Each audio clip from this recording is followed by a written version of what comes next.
ಮಂಡ್ಯ ಜಿಲ್ಲೆಯ ನಾಗಮಂಗಲದಲ್ಲಿ ಏನು ಗಣೇಶ ವಿಸರ್ಜನೆ ವೇಳೆ ಒಂದು ಗಲಭೆ ನಡೆಯಿತು. ಇದು ರಾಜಕೀಯ ತಿರುವು ಪಡೆದುಕೊಂಡಿರುವಂಥದ್ದು, ರಾಜಕೀಯ ಕೆಸರಾಟ ಕೂಡ ಕಾರಣವಾಗಿದೆ. ಈ ಬಗ್ಗೆ ಮಾತಾಡಲಿಕ್ಕೆ ಸಚಿವರಾದಂಥ ಬೋಸರಾಜ್ ಈಗ ನಮ್ಮೊಟ್ಟಿಗಿದ್ದಾರೆ. ಸರ್, ಈ ಒಂದು ಘರ್ಷಣೆ ನೋಡಿದರೆ ಇಲ್ಲಿ ಪೊಲೀಸ್ ವೈಫಲ್ಯ ಅಂತ ನಿಮಗೆ ಕಾಣಿಸ್ತಾ ಹೇಗೆ ಸರ್? ಇದು ನಡೆದಿರುವಂಥ ಘಟನೆ ಭಾಳ ದುರ್ದೈವ ಸಂಗತಿ. ಈ ರೀತಿಯಾದಂಥ ಘಟನೆಗಳು ನಡಿಬಾರದಂತೆ ಸರ್ಕಾರ ಎಲ್ಲ ರೀತಿಯಾದ ಕ್ರಮ ತಗೊಳ್ತದೆ.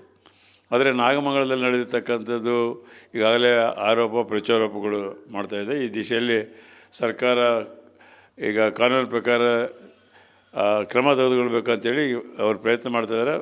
ಬೇಸಿಕಲ್ಲಿ ಅಲ್ಲಿ ತಪ್ಪಾಗಿರ್ತಕ್ಕಂಥ ನಮ್ಮ ಪೊಲೀಸ್ ಇಲಾಖೆಯ ಏನು ಸರಿಯಾದ ರೀತಿಯಲ್ಲಿ ಕ್ರಮ ತೆಗೆದುಕೊಳ್ಳದ ಕಾರಣ ಈಗಾಗಲೇ ಸಂಬಂಧಪಟ್ಟ ಅಧಿಕಾರಿಗಳನ್ನ ಸಸ್ಪೆಂಡ್ ಮಾಡಿದ್ದಾರೆ ಮತ್ತು ಎಸ್ ಪಿ ಅವ್ರಿಗೆ ಸಹಿತ ನೋಟಿಸ್ ಕೊಟ್ಟಿದ್ದಾರೆ. ಸೊ ಈ ದಿಶೆಯಲ್ಲಿ ಪೂರ್ತಿ ಪ್ರಮಾಣದ ಡೀಟೇಲ್ ಆಗಿ ಕ್ರಮ ತೆಗೆದುಕೊಳ್ಳಲಿಕ್ಕೆ ಈಗಾಗಲೇ ಸರ್ವೆ ನಡೀತಾ ಇದೆ. ಆ ದಿಶೆಯಲ್ಲಿ ಈಗಾಗಲೇ ಕೆಲವು ಎರಡೂ ಉಭಯ ಸಂಘಟನೆಗಳು ಸಂಬಂಧಪಟ್ಟಿರ್ತಕ್ಕಂಥ ವ್ಯಕ್ತಿಗಳಿಗೆ ಈಗಾಗಲೇ FIR ದಾಖಲು ಮಾಡಿದ್ದಾರೆ. ಇದರಲ್ಲಿ ಯಾರು ತಪ್ಪು ಮಾಡಿದ್ರು, ಯಾಕೆ ಮಾಡಿದ್ರು, ಯಾವ ಉದ್ದೇಶದಿಂದ ಮಾಡಿದರು, ಇದು BJPಯವರ ಪ್ರೇರಣೆ ಆಯಿತಾ, ಬೇರೆಯವ್ರ ಪ್ರೇರಣೆ ಆಯಿತಾ ಅಂಥೇಳಿ ಇದೆಲ್ಲ ತನಿಖೆ ಆದ ನಂತರ ಮಾತ್ರ ಕರೆಕ್ಟಾಗಿ ಗೊತ್ತಾಗ್ತದೆ. ಅದು ಕೂಡಲೇ ಯಾರು ತಪ್ಪಿಸ್ತಿದ್ರು, ಯಾರೇ ಪಕ್ಷದಲ್ಲಿದ್ದರು, ಯಾರೇ ನಾಯಕರಿದ್ದರು, ಅವ್ರ ಮೇಲೆ ತೀವ್ರ ಕ್ರಮ ಸರ್ಕಾರ ತೆಗೆದುಕೊಳ್ತದೆ. ಸರ್, ಗೃಹ ಸಚಿವರು ಆರಂಭದಲ್ಲಿ ಇದೊಂದು ಸಣ್ಣ ಘಟನೆ ಅಂತ ಹೇಳುವಂಥ ಸಾಕಷ್ಟು ಆಕ್ಷೇಪ ಕೂಡ ಕಾರಣ ಆಯಿತು, ಸಣ್ಣ ಘಟನೆ ಅಂತ ಹೇಳಿರುವಂಥದ್ದು. ನೋಡಿ, ಅವ್ರಿಗೆ ಬಂದಿರತಕ್ಕಂಥ ಇನ್ಫಾರ್ಮೇಷನ್ ಪ್ರಕಾರ ತಾತ್ಕಾಲಿಕವಾಗಿ ಅವ್ರು ಹೇಳಿರ್ಬೋದು. ತಕ್ಷಣ ಈಗಾಗಲೇ ಗೃಹ ಸಚಿವರು ಸಂಬಂಧಪಟ್ಟ ಇಲಾಖೆಯ ಎಲ್ಲ ಅಧಿಕಾರಿಗಳು, ಮೇಲಧಿಕಾರಿಗಳು ಸಹಿತ ಅಲರ್ಟ್ ಮಾಡಿ ಅಲ್ಲಿ ಮುಂದೆ ಘಟನೆ ನಡೆಯಲಾರ್ದಂಥ ತಕ್ಷಣ ಅದು ಶಾಂತಿ ಕಾಪಾಡ್ತಕ್ಕಂಥ ಒಂದು ಪ್ರಯತ್ನ ಅವ್ರು ಮಾಡಿದ್ದಾರೆ. ಸರ್, ಕೇಂದ್ರ ಸಚಿವರಾದ ಕುಮಾರಸ್ವಾಮಿ ಕೂಡ ಭೇಟಿ ನೀಡಿದರು. ಅವರು ಹೇಳುವಂಥದ್ದು ಸಿ ಎಂ ಕೆಳಗಿಳಿಸಲಿಕ್ಕೆ ಕಾಂಗ್ರೆಸ್ನವರೇ ಮಾಡಿದ್ದಾರೆ ಈ ರೀತಿ ಅಂತ ಹೇಳುವಂಥದ್ದು. ನೋಡಿ, ಕುಮಾರಸ್ವಾಮಿ ಅವ್ರ ವಿಷಯ ಈಗ ಎಲ್ಲರಿಗೂ ಗೊತ್ತಿರುವಂಥದ್ದು. ಅವ್ರು ಬೆಳಗ್ಗೆ ಎದ್ದಿದ್ರೆ ಯಾವುದೋ ಒಂದು ಮಾತುಗಳನ್ನ ಹೇಳ್ಬಿಡ್ತಾರೆ ತಾತ್ಕಾಲಿಕವಾಗಿ. ಅದು ಸರಿಯಲ್ಲೋ, ನಾನು ಕೇಂದ್ರ ಸಚಿವನಾಗಿದ್ದೀನಿ, ಮಾಜಿ ಮುಖ್ಯಮಂತ್ರಿ ಆಗಿದ್ದೀನಿ, ಅದ್ರ ಓದತಕ್ಕಂಥ ಮಾತಾಡಬೇಕೆಂಬುದು ಅವ್ರ ಹತ್ರ ಇಲ್ಲ. ಈಗಾಗಲೇ ಕರ್ನಾಟಕ ಜನರಿಗೆಲ್ಲ ಗೊತ್ತಿದೆ ಅವ್ರದ್ದು. ಯಾವುದೋ ಒಂದು ಆರೋಪ ಪಡ್ತಕ್ಕಂಥದ್ದೇ ಅವರ ಪ್ರತಿಕ್ರಿಯೆ ಆಗಿದೆ. ಯಾವುದೇ ಪ್ರತಿಕ್ರಿಯೆ ಮಾಡಿದರೂ ಸಹಿತ ಅದೇ ರೀತಿಯಾಗಿ ಮಾಡ್ತಾರೆ. ಯಾವುದೇ ಹೊಸ ವಿಷಯ ಕಲ್ಪಿಸಬೇಕಾದ್ರೂ ಕಾಂಗ್ರೆಸ್ ಪಕ್ಷದ ಮೇಲೆ ಕಳಿಸ್ತಕ್ಕಂಥದ್ದು ಒಂದು ಅವರ ಪ್ರವೃತ್ತಿ ಆಗಿದೆ. ಅದು ಸರಿಯಲ್ಲ. ಸರ್, ಕಳೆದ ವರ್ಷ ಕೂಡ ಅದೇ ಜಾಗದಲ್ಲಿ ಗಲಾಟೆ ಆಗಿತ್ತು. ಆದರೆ ಮುನ್ನೆಚ್ಚರಿಕೆ ಕ್ರಮ ತೆಗೆದುಕೊಂಡಿಲ್ವಾ? ಹೆಚ್ಚು ಫೋರ್ಸ್ ಹಾಕಬೇಕಿತ್ತು, ಯಾಕೆ ಈ ಥರ ಮಾಡಿಲ್ಲ ಅಂತ ಹೇಳುವಂಥದ್ದು. ಅದು ತಾವು ಹೇಳ್ತಕ್ಕಂಥ ಸರಿ. ಆದರೆ ಅದಕ್ಕಾಗಿ ಈಗ ಸರ್ಕಾರ ಮತ್ತು ಹೋಮ್ ಇಲಾಖೆ ಯಾಕೆ ಈ ರೀತಿ ಆಗಿದೆ, ಯಾಕೆ ಮುಂಜಾಗ್ರತೆ ಕ್ರಮ ವಹಿಸಿಲ್ಲ, ಯಾರಿಂದ ತಪ್ಪಾಗಿದೆ, ಯಾರು ಅಲಕ್ಷ್ಯದಿಂದ ಆಗಿದೆ ಅಂತೇಳಿ ಪೂರ್ತಿ ತನಿಖೆ ನಡೆಸ್ತಾ ಇದ್ದಾರೆ.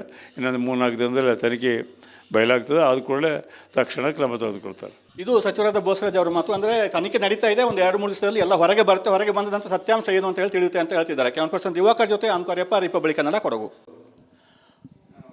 ಮಂಡ್ಯ ಜಿಲ್ಲೆಯ ನಾಗಮಂಗಲದಲ್ಲಿ ಏನು ಗಣೇಶ ವಿಸರ್ಜನೆ ವೇಳೆ ಒಂದು ಗಲಭೆ ನಡೆಯಿತು. ಇದು ರಾಜಕೀಯ ತಿರುವು ಪಡೆದುಕೊಂಡಿರುವಂಥದ್ದು, ರಾಜಕೀಯ ಕೆಸರಾಟ ಕೂಡ ಕಾರಣವಾಗಿದೆ. ಈ ಬಗ್ಗೆ ಮಾತಾಡಲಿಕ್ಕೆ ಸಚಿವರಾದಂಥ ಬೋಸರಾಜ್ ಈಗ ನಮ್ಮೊಟ್ಟಿಗಿದ್ದಾರೆ.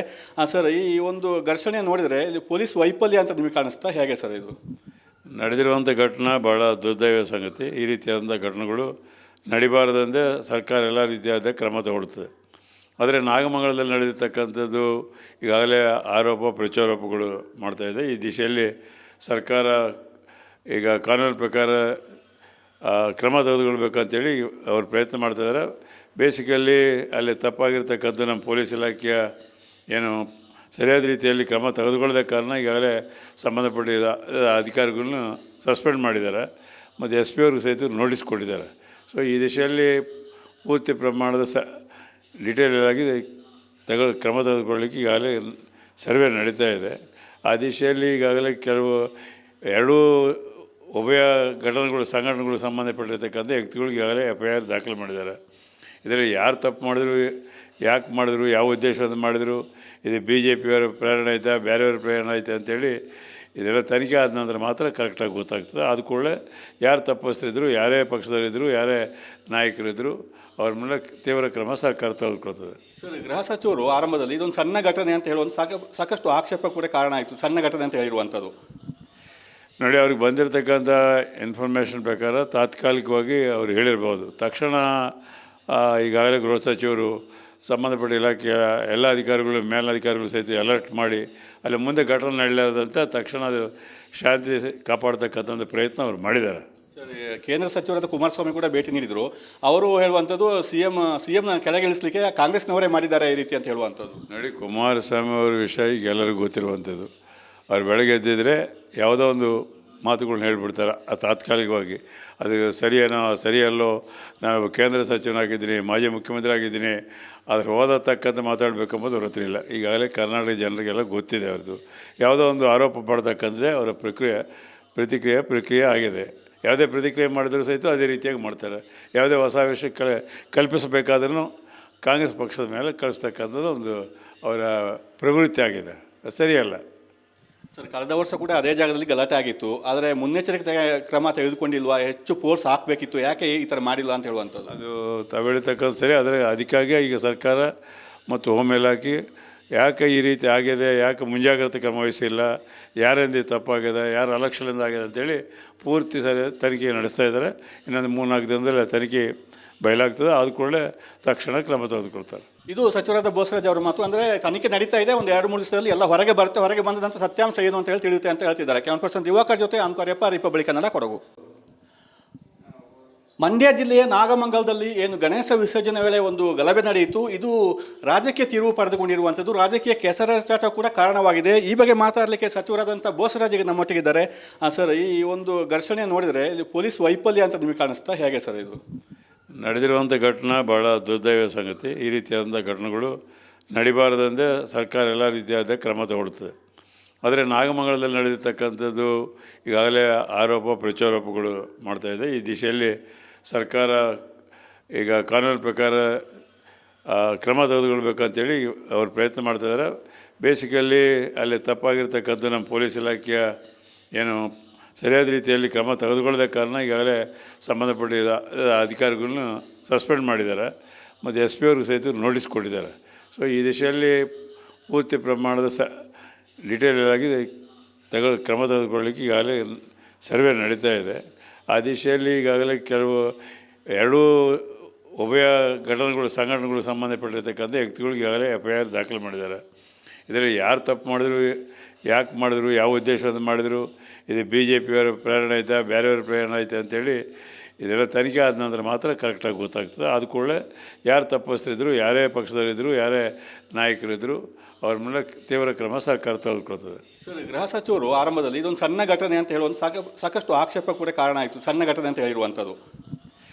ನೋಡಿ, ಅವ್ರಿಗೆ ಬಂದಿರತಕ್ಕಂಥ ಇನ್ಫಾರ್ಮೇಷನ್ ಪ್ರಕಾರ ತಾತ್ಕಾಲಿಕವಾಗಿ ಅವ್ರು ಹೇಳಿರ್ಬೋದು. ತಕ್ಷಣ ಈಗಾಗಲೇ ಗೃಹ ಸಚಿವರು ಸಂಬಂಧಪಟ್ಟ ಇಲಾಖೆಯ ಎಲ್ಲ ಅಧಿಕಾರಿಗಳು, ಮೇಲಧಿಕಾರಿಗಳು ಸಹಿತ ಅಲರ್ಟ್ ಮಾಡಿ ಅಲ್ಲಿ ಮುಂದೆ ಘಟನೆ ನಡೆಯಲಾರದಂತೆ ತಕ್ಷಣ ಅದು ಶಾಂತಿ ಕಾಪಾಡ್ತಕ್ಕಂಥ ಒಂದು ಪ್ರಯತ್ನ ಅವ್ರು ಮಾಡಿದ್ದಾರೆ.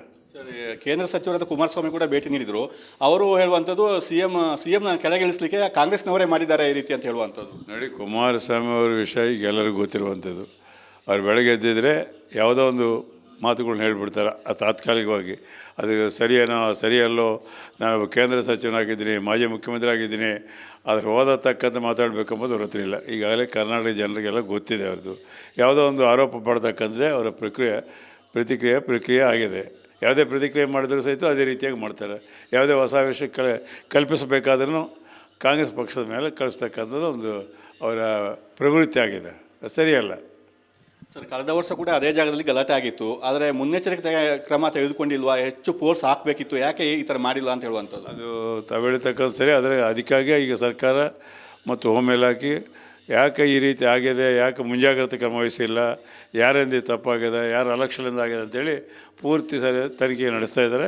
ಇನ್ನೊಂದು 3-4 ದಿನದಲ್ಲಿ ತನಿಖೆ ಬಯಲಾಗ್ತದೆ. ಆದ ಕೂಡಲೇ ತಕ್ಷಣ ಕ್ರಮ ತೆಗೆದುಕೊಳ್ತಾರೆ. ಇದು ಸಚಿವರಾದ ಬೋಸರಾಜ್ ಅವರ ಮಾತು. ಅಂದರೆ ತನಿಖೆ ನಡೀತಾ ಇದೆ, ಒಂದು 2-3 ದಿವಸದಲ್ಲಿ ಎಲ್ಲ ಹೊರಗೆ ಬಂದಂಥ ಸತ್ಯಾಂಶ ಏನು ಅಂತ ಹೇಳಿ ತಿಳಿಯುತ್ತೆ ಅಂತ ಹೇಳ್ತಿದ್ದಾರೆ. ಕ್ಯಾಮ್ಪರ್ಸನ್ ದಿವಾಕರ್ ಜೊತೆ ಅನ್ಕೋರ್ಯಪ್ಪ, ರಿಪಬ್ಲಿಕ್ ಕನ್ನಡ, ಕೊಡಗು.